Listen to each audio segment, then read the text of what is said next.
Okay. All right.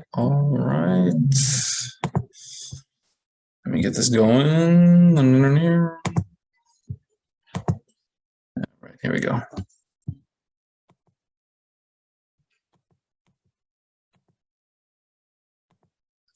Slide. Beginning. Awesome sauce.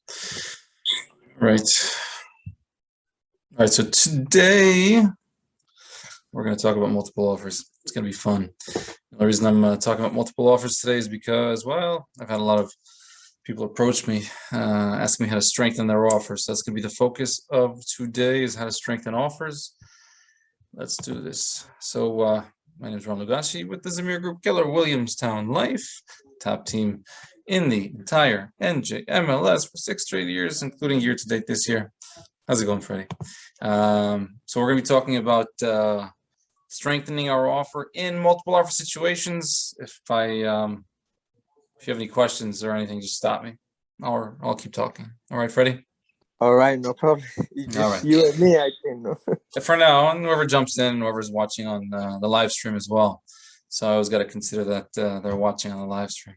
So the strength of offer, it's a discussion that comes up every now and then. It's when you're in multiple offer situations, maybe you haven't done it before, maybe there's something else that you can do to strengthen an offer. So that discussion comes up a lot as of late, last year, more so, maybe the last 2 years. We've had a strong seller's market for the last 5 years, but the craziness, the competitiveness, or at least the level of craziness, we've seen it a little more drastic in the last year and a half. So these discussions are always of value to agents, especially if they haven't come across it before, or even if they have. So let's talk about that. Okay, so we're working with a buyer. We're submitting an offer, and lo and behold, agent says, I'm doing a highest and best deadline. We've received multiple offers. Just give us your highest and best by XYZ date and time. Okay, great. What now? What next? What do we do, right? So that's what we're going to talk about today. So how do we strengthen offers? Now, the name of the game in multiple offer situations is not, I didn't say highest offer. I said strength of offer. So the strongest offer was not necessarily the highest offer, right? So we're going to look to strengthen our offer. Of course, price is a consideration, is a factor that comes into play, yet it's not the only one. So let's talk about the different ways that we can strengthen offers. At the very top of the list, it says relationship with agent. Let's talk about that for a second. So usually when you strengthen the offer is when you got like many offers, right? Or when is the right moment to strengthen the offer? So different factors come into play. So depending on the day it is, your strategy might be a little bit different. You might act differently if a property is listed on a Monday compared to a Friday. You might act differently if it's Tuesday or it's Sunday. So the strategy differs depending on the moving parts. So was that your question? I mean, so basically depend on the day, right? Well, it's one of the factors that comes into play as to what the best strategy or what the best way forward is. There's always different factors that come into play, though, and it's always case by case. So you have to consider, all the information and then advise your clients based on that. So the different ways that when we're walking into these scenarios, we could just increase the price and not improve any of the terms. Yet that doesn't necessarily strengthen our offer when we're in a competitive environment. So other offers, what are they doing? We're going to talk about that in a second. So there is one way that we can strengthen an offer, and that let's start with the first one. The relationship with the agent goes a long way, because let's just say, Freddie, you're the listing agent, you're Mr. Listing Agent, you have 6 offers on the table, and the top 2 offers, they're very close to each other. You don't know the other agent, you don't know who their lender is, yet you do know me. We've done business together. You know my attorney, you know my lender. I'm going to prepare my buyers really, really well. I'm going to make sure and do whatever it takes to make sure this goes to closing. Who are you going to choose? Well, you're likely to choose me because of the pre-existing relationship, because of the, you're familiar with me and how I work. Now, as a new agent, can you do that? Yes, you can actually. All you have to do is one thing. It's called picking up the phone. So you want to be better than the majority of agents out there, just pick up the phone, connect with the listing agent, and then you'll get you'll be a step ahead of the rest of the agents out there. What makes me say that?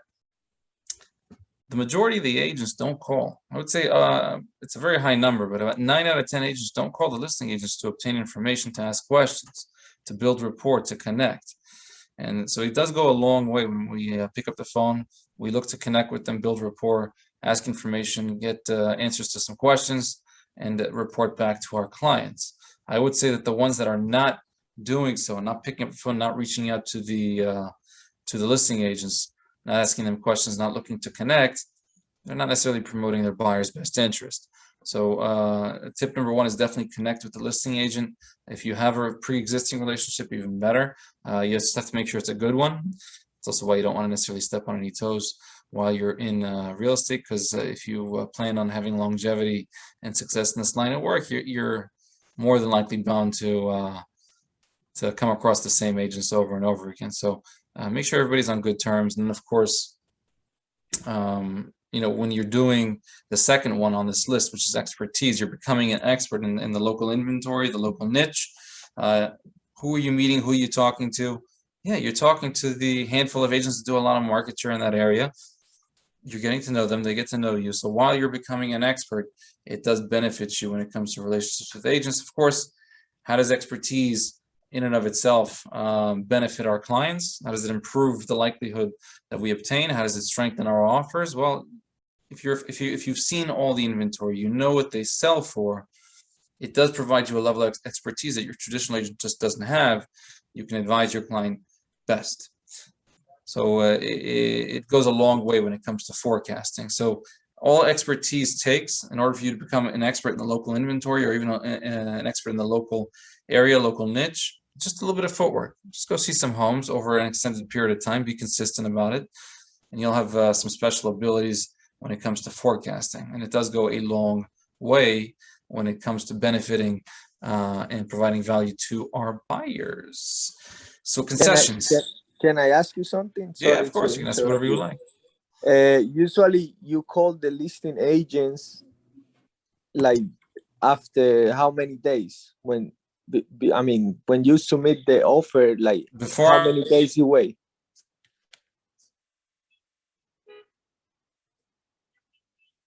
Oh, it's breaking up.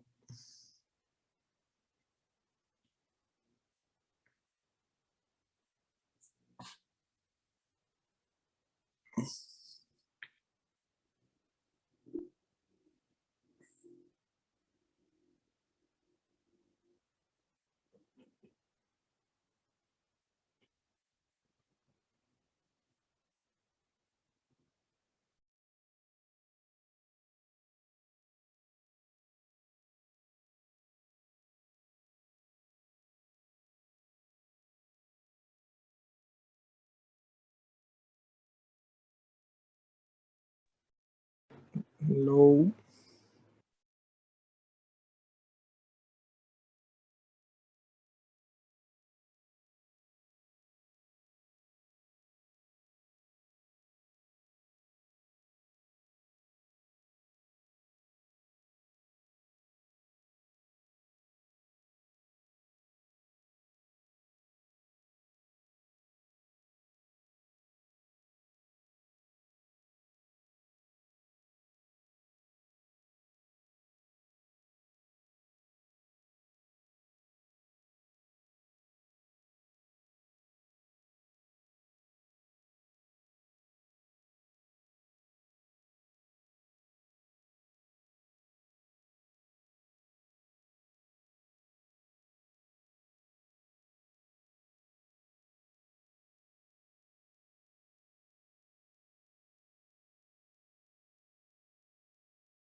Hi everyone. So Ron is having some technical issues right now, so just please wait for a few moments. Okay, he's here. All right, no problem. All right, he's coming in. Yeah.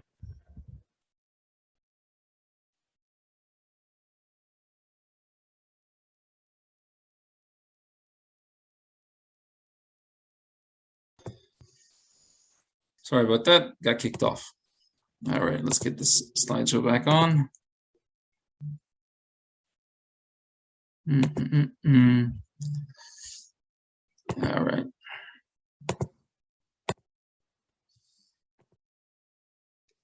All right, Freddie. So sorry, I lost track. Your question was before I submit the offer, what do I do?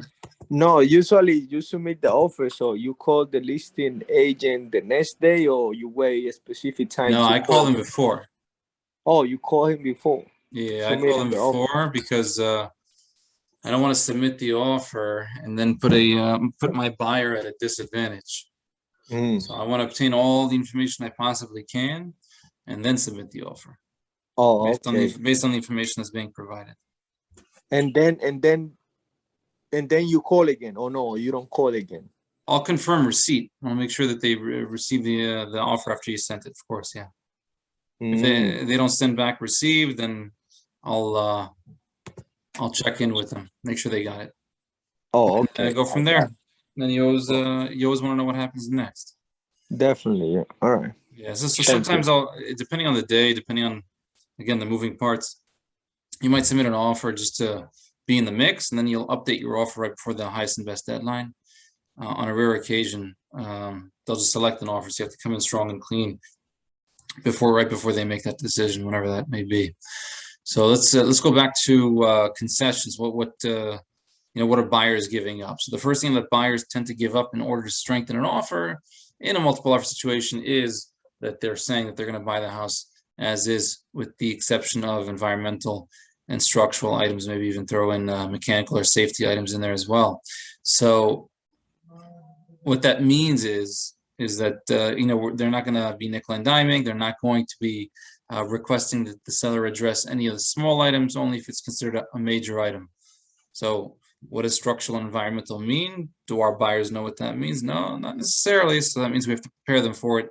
We have to have those discussions about oil tanks and asbestos and termites and termite damage and mold and radon and well and whatever it is that we're dealing with is considered environmental, and the structure of the property, if there's any compromised load-bearing beams or any cracks in the foundation or the roof or any defects, any issues, those are items that we can still request from the seller to address. So we'll ask the buyers to compose a short list, of course, to provide their attorneys and submit it to the other party. And then obviously it's a negotiation by all means. Yet there is a clear difference in saying I'm buying as is to waiving your inspection contingency. Those are two different things. You almost rarely will ever need to waive your inspection contingency unless it's like a builder that just wants to knock the house down. Then it doesn't matter, right? And then they might just say, I'm waiving the inspection contingency with the exception of an oil tank or a septic tank. So that's the as is portion in order to strengthen the offer. And then of course buyers are also strengthening their offers by saying that they're going to be waiving their appraisal contingency or limiting their appraisal contingency. So those are also two different things, right? So what does waiving the appraisal contingency means? If a buyer is saying I'm waiving my appraisal contingency, they're basically communicating to the other party, the seller, I'm going to be moving forward whether we have an issue with the appraisal or not. Now, limiting that appraisal contingency by saying I'm going to waive the appraisal contingency up to whatever number you happen to do that to, that means they're liable for the difference up to that particular number. Now, buyers in general, I found that they're pretty hesitant to even waive the appraisal contingency or limit it unless we explain to them all the scenarios. We have to explain to them the worst case scenario, the best case scenario, and if they have all the information, they're more inclined to be agreeable to do it. And not everybody can do it. Obviously, a buyer that's at 3.5% is not going to have the ability to do that.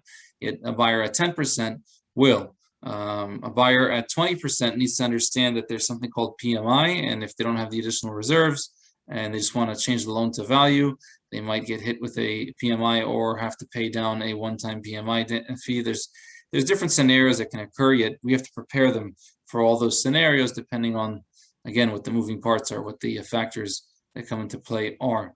So we have to educate them, we have to prepare them, we have to tell them what happens next. Terms. The easiest term to satisfy or to use to strengthen an offer happens to be the closing date. Now, the best way to discover what the seller's preferred closing date is just ask. As the listing agent, they'll tell you, right? They'll tell you what the seller's preferred closing date is. If they had an option, they'd have all the offers have the same exact closing date on it, right? And what we don't want is we don't want to assume that the seller will view it as a strong offer if we put a 30-day close. In actuality, it might actually weaken our offer. What if the seller doesn't know where they're going? Or what if we put a loan closing? What if we put a 90-day closing if they want a quick closing? So the accommodating the seller's preferred closing date can either can definitely strengthen our offer if we do so. Yet if we're just assuming, it may very well weaken our offer. So we want to we definitely want to ask the question, when's the seller's preferred closing date, and you'll always get the answer. So that's just one of the simpler terms. And then of course we'll get to it soon, but if they say, oh, the seller doesn't know where they're going, they need to sell in order to buy, that's going to bring up a different type of discussion we're about to get to. Escalation clause, it's a rarely used tool in real estate, seldomly used in real estate.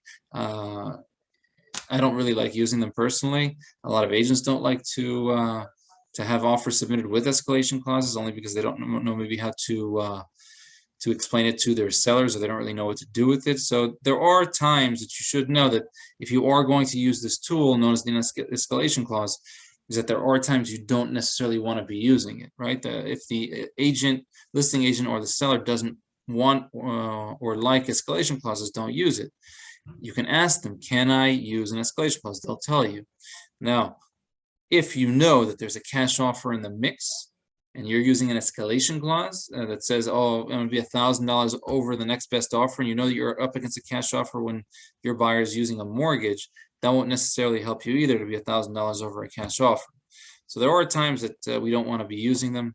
And then the best tool that a seller and a listing agent can utilize to obtain top dollar is known as a highest and best deadline. So normally you'll see the listing agent, they'll announce the highest and best deadline. It's normally posted on the MLS. If not, just reach out to the agent. They'll tell you. Yet on a rare occasion, what happens is that they don't do a highest and best. And in those type of scenarios, what we don't want happening is that we don't want to advise our clients as a strategy, let's just submit an offer at asking, so we're in the mix, and right before the highest and best deadline, we'll update on offer. Sounds good, great, wonderful. Of course, the seller goes ahead, doesn't do a highest and best, selects one of the offers. It's not your buyer's offer, and yes, you are this much closer to getting fired because you assumed. Just simply ask the question. The listing agents know. Do you intend on doing a highest and best, or is the seller just selecting one of the offers? On a rare occasion, yes, they will select one of the offers. So know when they're going to be making that decision and submit your offers accordingly. Letter to seller, I got to put an asterisk next to this one. You know, it's been pretty controversial as of late. You don't want to provide too much information where it could be viewed as something that could be used as in a discriminatory way, whether it be familial status or anything else. So just be careful with what you put in these letters. Yet I will tell you that if you speak to enough agents that have used bio letters, love letters, whatever letter to sellers, whatever you want to call them, they'll tell you that they've been able to obtain properties they wouldn't have otherwise been able to obtain because of these letters. So in essence, it does answer the question, does it strengthen an offer? Well, yes, it does. I'm just saying be careful with it. NAR doesn't want us to submit these letters at all. So if you are going to do so, just be careful with what you put in there. Lenders. Let's talk about lenders for a second. I'm not sure if you're aware of this or not, but a lender can either strengthen your offer or weaken your offer.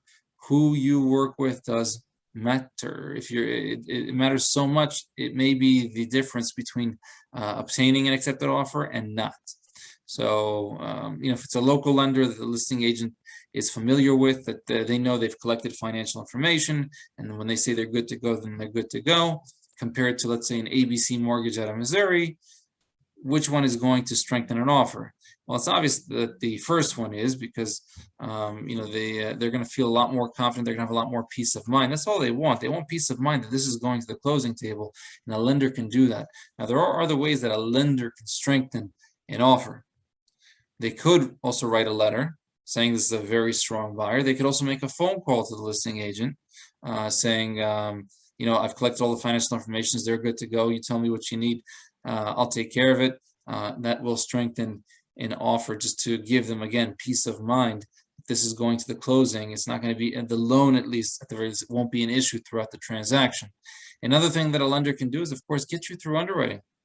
Right? If they submit your file's application, your client's file into underwriting and get them through underwriting, it does strengthen an offer. What happens is your client will then fulfill a lot of the conditions up front, and what they're left with is really 3 conditions. And it gives us the ability to approach a listing agent and say, hey, Mr. or Mrs. Listing Agent, we've already been through underwriting. We have conditional loan approval. All we need is the name of the title company, conduct an appraisal, and a receipt for 1 year's homeowner's insurance. And that's it. When would you like to close? It does strengthen an offer if you can get your buyers through underwriting. A lot of lenders do have those programs in place. Deposits. It's a small little way, right? It's obviously, if we have something called additional deposit in our neck of the woods, not an initial deposit. We don't usually do that. Yet additional deposit, if you increase it, let's say from 5% to 10%, does that strengthen an offer? If we increase it to 20%, does that strengthen an offer? Yeah, of course they do, right? And of course, you can also get creative with it. You say, okay, well, instead of an additional deposit, what if you do an initial deposit? It's a small creative way to strengthen an offer. Leasebacks, we kind of you said something?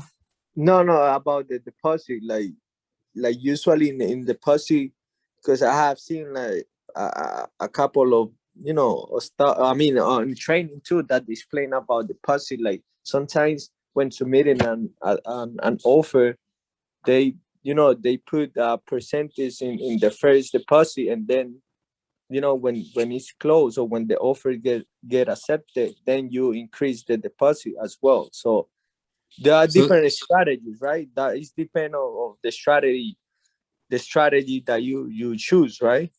Yeah, typically we're only putting down an additional deposit on page 2 of the offer, and then the rest of the funds, whatever the remaining balance of their down payment plus closing costs is, it's all due at closing. Yet, if you decided to put an initial deposit down, which is not typical in our neck of the woods in North Jersey, it will strengthen an offer. So it's just a small little way to do that. But normally, it's 10 initial deposit is due 10 days after completion of attorney review. That's just the default.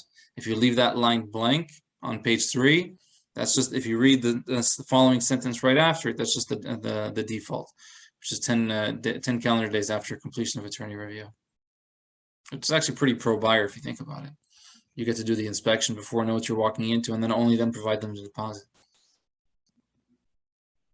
It's a pretty pro-buyer process in New Jersey in general. The way that we're structured, or the buying process is structured, and all the protections that a buyer has, that's why I call it maybe the most pro-buyer state in the country. The last one on this list is called a leaseback. It's also known as a use of occupancy. Right. So I touched upon it a little bit when we were talking about terms and closing dates. If we know that the seller does not know where they're going and they need to sell in order to buy, that means they have to purchase with a sale contingency, and we come into the picture and we offer them what's known as a leaseback or a use of occupancy, that does strengthen our offer. How so? Well, it's pretty much this. Well, Mr. or Mrs. Listing Agent, would it be helpful to you if we closed on the property, the buyers get to stay in the property, the sellers get to stay in the property, they get to put all the equity in their pocket, and now they can purchase a home comfortably without a sale contingency? Would that be helpful to you? And of course it would. That's the gist of a leaseback.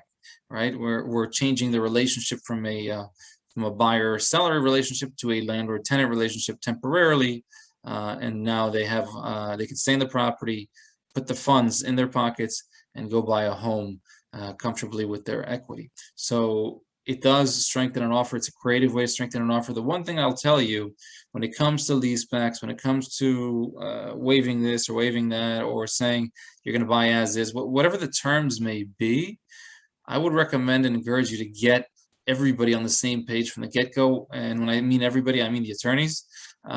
So what we don't want is we don't want some attorney changing the terms on the riders as soon as we get into attorney review. That never increases the likelihood we get to closing. So it'll go sideways a lot quicker if we don't get everybody on the same page. So when you're sending your transaction cover letter or cover letters or emails to all of the attorneys, to all parties involved in the transaction after you have an executed agreement, just make sure that you put the terms on there. Everybody's aware of what's going on. Okay. Any questions so far? Awesome. That means I'm doing a good job. All right, let's touch upon a few more things just to make sure that we know that. Whoops, did I skip one? Yeah. If we want to increase the likelihood that we obtain in these crazy times, you definitely want to prepare the buyer in advance. So the first two on top of this list, they kind of go hand in hand. The better that we can prepare our buyers, the more likely we are to not only obtain in a multiple offer situation, but also get it to the closing table. So that's on us. Now, a way to do that, a tool to do that, is via your buyer consultation, buyer discussion, buyer presentation, strategy session, whatever you want to call it. And there's always a good reason to do so. There's clear benefits to do it. It definitely increases the likelihood that they work with us to begin with. And then, of course, it also makes them a little bit less anxious since they're more knowledgeable about how things should look moving forward. You're setting the expectations. And setting the expectations and preparing them is a big thing when it comes to the, I guess, smoothness of a transaction. So I always recommend that agents out there do what's known as a buyer consultation. I like to call them strategy sessions, and it does benefit us and the client. Attorney selection is a big deal. If you want to increase the likelihood that you actually stick to the property and get it to the closing. And the reason that's important is, well, let's just say there was, I don't know, 6 offers on the table, and the buyers have not selected an attorney just yet, and it was very, very close. And now after they said, okay, we're accepting your offer, now we're 2 days later, they have not selected an offer, a buyer attorney, because the buyers would like to speak to each individual attorney, or they like to meet with each individual attorney before actually making a selection. And the listing agent and the seller are losing their patience, and they're just going to go back to the backup offer and kick us out of attorney review. And we don't want that to happen. After all the hard work, after all we had to go through to obtain, let's not get to that position where we have to start from scratch, start from experience all over again, because they didn't have an attorney selected and ready to go. So obviously you can handle that objection up front by making the recommendations. You can always bring it up when you're reviewing the buying process with them, whenever that may be. So when you're discussing the buying process, when you're discussing the attorney review period, you can always bring it up. Hey, we're going to need an attorney for the attorney review period. Do you have one that do you know which one you're going to be working with? The answer is usually no. Would it be helpful to you if I recommended a few attorneys that will take, each of them will take very good care of you? Would that be helpful to you? And the answer is always yes. And that way, you know that there's going to be an attorney that's a real estate attorney. They do this day in and day out. They charge a flat fee. They don't charge per hour, per minute, per phone call, per email. And they're going to be very responsive. They know the market conditions, and they're going to CC you on all the emails. So attorney selection is a big deal if you want to increase the likelihood you actually get it to the closing table. Inspector selection is no different. The last thing you need, especially when we're saying as is that an inspector that is not a specialist in anything, is kind of a jack of all trades, comes in and says that there's a defect here, this needs to be replaced, and they're more of an alarmist when you, and then you have to bring the specialists in and they say nothing's wrong with it, and then it causes conflict in the head of the buyers. So you definitely want a home inspector that's not going to be what you call an alarmist. They'll prepare them, they'll tell them, you need to maintain this, you need to do this, you need to do that, yet everything is fixable. Right, or there's and everything is fixable, by the way. There's nothing that cannot be fixed with money. Everything can be fixed. The question is, how important is it? If it's a $5 thing or a $20 thing, our clients shouldn't be worrying about it. It's an easy fix, right? You just hire the right professional. They come in after closing and they'll fix it. If your outlets aren't grounded, that's fine. An electrician can come in and fix it. It's considered a minor thing. If there's no GCFI, then they can come in and fix it. They can put one in for you in all the wet areas. That's fine. Those are considered minor issues. Now, if there's a defect with something major, like the sewer line is detached, or there's a major there's a leak coming through the roof, or there's a crack in the foundation, we're talking about major, like tank in the ground. We're talking about some major items, then all of a sudden, yes, we can bring those items up. We can get our estimates, and of course, the buyer can still request those items to be addressed if they didn't waive their inspection contingency, which I don't see why they would unless they're a builder, right? So that's a big deal. Inspector selection. Also make your recommendations. If you don't have a vendor network, understand that the market center should have a list of recommended vendors, especially attorneys. I know every market center has a list of attorney, top attorneys or recommended attorneys. So just have your vendor network ready to go. Communication is a big one. Actually, I listed it twice. If you want to be better than the majority of the agents out there, just do one thing. Just tell them what happens next. That's it. Right? Communicate. Tell them what's going on. Give them the updates. Over communicate. Tell them what's going on, because when somebody doesn't know what's going on, doesn't know what happens next, that's when they get frustrated. That's when they're more likely to get upset, angry, anxious. We don't want those type of clients. Communicate, over communicate, let them know everything that's going on, everything, and let them know always what happens next, and you will be better for it. Any questions?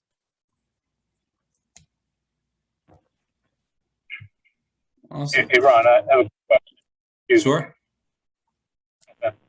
Back to attorney selection real quick. So for example, I have a buyers, which one is my sister. So before we put the offer, so we give them a recommendation of attorney. Let's say they want to hold off on the attorney and the offer gets accepted. Do they need an attorney during the attorney review? I highly recommend it. Your deals are more likely to fall apart if you do not have an attorney representing. I've had attorneys try to represent themselves. They weren't real estate attorneys. Not a good idea. Never a good idea. Hire a real estate attorney. Pay the $1,100 to $1,300, which is usually the range that the good attorneys charge. It goes a long way. If you're looking to actually not just obtain but actually close on this property, hire an attorney. All right, attorney, and the fees paid at the end, right? At closing. Typically, yes. On occasion, there will be an attorney that charges a retainer fee. Just know which ones do and which ones don't. So they'll charge you a few $100 up front as a retainer. Okay. Thank you. Yeah, my pleasure. All right, guys, let's get into the definition of escalation clause. I mentioned it before, so I always have the question, well, if we want to use the escalation clause, what word usage do we use? So this is your word usage. This is the word usage that I've used in the past. Again, I don't do it that often. But buyer submitting offer with escalation clause, that will have, it doesn't have to be 1,000. It could be it could be 5 million if you wanted to, but any amount is fine. So $1,000 increments above any other offer that seller receives up to a maximum amount of, again, insert number here. Evidence of other competing offer to be presented during attorney review.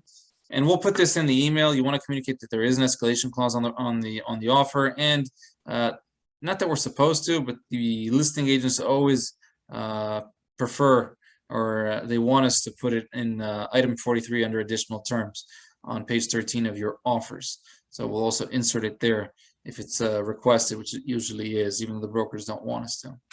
So that's the word usage that I use. And then there's always the question of, okay, well, what if we lose? And it's going to happen. It happens to the best of us. I mean, I'll share with you that I have to submit 5 offers to get 1. It happens, right? We're going to lose. You're not going to obtain every single offer you submit. That would be nice if that was the scenario. So what happens? Well, we don't want to get caught up in the bidding war. You definitely want to put your best foot forward. And if somebody's willing to pay more, God bless them. And if sometimes we can't pay more and somebody else is willing to pay more, fine. Sometimes the buyer doesn't want to go up higher and somebody else is, fine. And then sometimes it just gets too crazy where you're like, nah, doesn't make sense. Let's go next. So we can't control everything, yet we're going to do the best we can. And sometimes it just it's out of our control. So don't get caught up in the bidding war. Get in the backup position for sure. So submit the offers. Request to be in the backup position if anything goes sideways, to make sure they get back to you.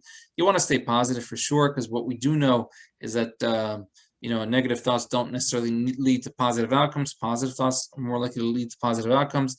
And sometimes we have to create that vision, that path for the client.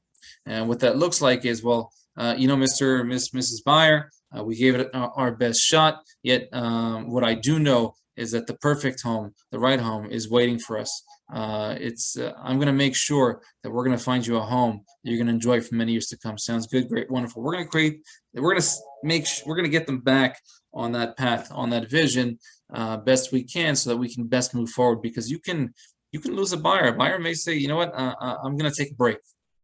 I'm going to take a step back, and that's okay too. Yet, if you don't try, if you're not looking, you're not submitting offers, you're not going to get a house. And then, in the meantime, what are we seeing? The prices are going up, right?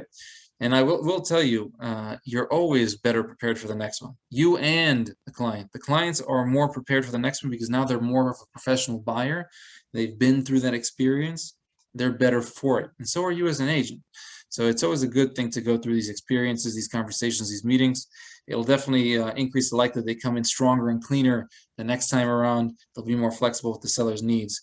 And you are, again, improving your conversion moving forward when you run into these type scenarios. So multiple offers is a fun topic of discussion. It comes up a lot lately. You can never really hear enough of it, only because it's occurring every single day. And if you're working with buyers, you will come across it. It's bound to happen. So what we don't want is, we don't want to get caught off guard. And what we're doing here today is preparing ourselves for those opportunities. Why? Because we cannot communicate how to strengthen an offer if we do not know how to strengthen an offer. So we're all here sharing, so we can prepare for those opportunities, so that when it does present itself, we know exactly what to say and do. You guys have any questions about anything? Any thoughts, comments, opinions, issues about anything that we covered today, guys? Yes, hi, Ron. Thank you for the information. I have a question. Sure. You're talking about escalation clause, and that's all seller accepted, right? Or the agent, listing agent. Yeah, so sometimes you don't want to be using them. There's a lot of listing agents and a lot of sellers that are anti-escalation clause. They don't want you to use them. So I would recommend asking if it's okay to use one before you actually submit the offer with an escalation clause. And the escalation clause meaning that you could put it on the item 43, you said, on page 13. Yeah, so where you put the additional terms, even if you're saying as is with the exception of yada yada yada, or waiving your appraisal contingency or whatever, you can insert it under additional terms as well. A lot of listing agents like to put it in there, yet the lenders don't like to see it in there. The waiving the appraisal part, they don't like to see it in there. So, it depends on the listing agent. Sometimes the email is good enough as long as everybody's on the same page. Yet many listing agents will ask you to put it in there. Okay, and escalation clause meaning that we will go over the highest. Let's say I want to go over the highest offer, 5,000. Let's say. Yeah, you can do that.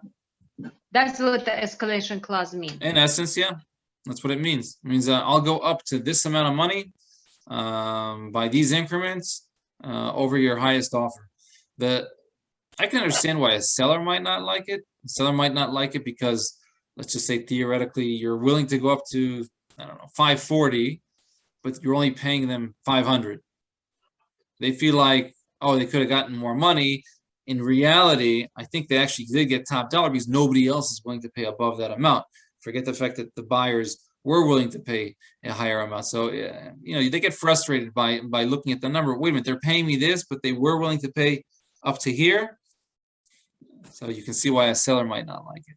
But this is the indication for the seller that, oh, let us ask for more, like meaning negotiate. Oh, you can try, yet I will tell you that might backfire in a really bad way for them.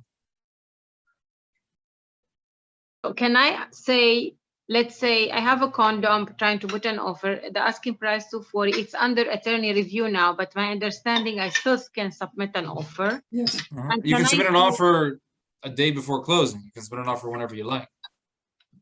Yeah, Yeah, we're allowed to submit offers when it doesn't matter what where they are in the process. even if they are under contract, Even if they're under contract, you can submit an offer. but doesn't mean that they will get it because under contract, they cannot withdraw. No, the seller can't cancel, but the seller can cancel if they're in attorney review. Okay, can I say that my buyer going to go like up to 540? Let's say not 5,000 more. We just give a total amount, like not a digit number, like 5,000 more. Say like we go up to that number maximum. But if they have that number already, then I'm not competing, right? I've been in scenarios where we submitted escalation clauses and there was several offers, not even one offer, that were above the maximum amount of what the buyer is willing to go up to anyway. Yes. Okay. Thank you very much. Yeah, my pleasure. Anybody else? Yes, I have a question. What's your question? Ron, final and best, help me understand, because I had a situation where I put an offer, there was a final and best deadline, my offer was accepted, we went into attorney review, and lo and behold, the agent calls me, she's like, we just got another offer that's higher. If your client wants to come up or keep your offer, but if not, the seller wants to proceed with the other offer. Yeah, I've been in those situations quite a few times, actually. I've been on both sides of that. And it's not fun, but it is what it is. It happens when it's in a competitive environment. That's also why we need to complete attorney review very, very quickly. So we get under contract so the seller cannot do that to us. But so what's the point of final and best?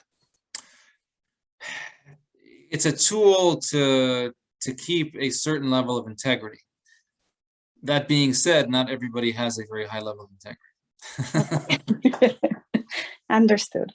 One more Yeah. question, different topic. I had a buyer's consultation. The buyers told me their needs, their wants. We went to see a house, perfect house. We went to see another house and I explained to them they did not want a highway in their backyard. There was a highway in their backyard. We still went to see it. I asked them, is it safe for me next time to point it out to you? Because maybe you didn't see it, maybe you didn't see my message. They said yes. The next house they send me, the highway is in the backyard. And I say, the highway is in the backyard.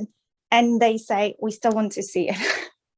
How do I respond? Here's what I'll share with you. They're saying and doing two different things, which is fine. That happens. That's actually pretty common. Somebody will say, oh, I don't want a small kitchen. And they see a small kitchen, but it's renovated. Now a small kitchen is okay.